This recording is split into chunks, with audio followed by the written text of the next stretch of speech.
Nakahanda na ang probinsya ng Isabela para sa bagyong Krising at kaninang umaga ramdam na nga ang hagupit nito sa probinsya.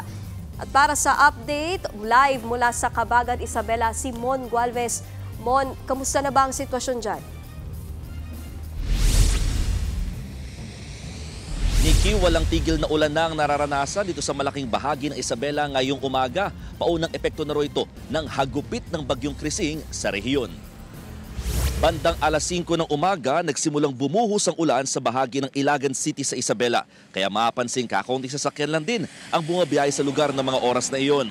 Sa ngayon, nakataas pa rin ng blue alert status sa probinsya. Ibig sabihin, maya't maya at magdamagan pa rin ng monitoring at paglalabas ng updates ng Provincial Disaster Risk Reduction Management Center ng Isabela kaugnay sa galaw ng bagyo. Naka-standby na rin ang lahat ng rescue at water assets ng probinsya, kabilang na rin ang mga flotation devices kung kakailanganin. Pati na nga mga ambulansya, naka-ready na rin.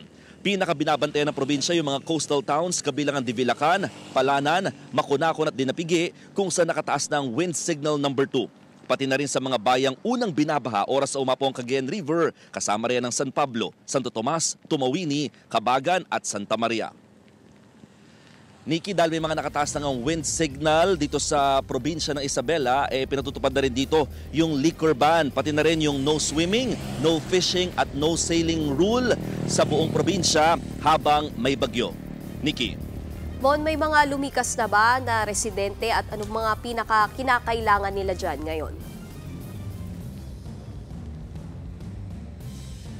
Sa ngayon, Nikki, dito sa probinsya ng Isabela, wala pa namang naire-report na mga nagsilikas na pero nakabantay 24/7 ang mga lokal na pamahalaan kung sakasakaling kakailanganin na magpatupad ng preemptive evacuation at naka-preposition na rin naman yung mga relief packs sa kakailanganin sakaling may mga lumikas ng residente, particularly dun sa mga coastal towns na nabanggit. Pinakakailangan pa rin nila if ever at magkulang yung mga relief packs ay yung mga food items na kakailanganin sakaling magstay sa mga evacuation centers ang mga apektadong residente.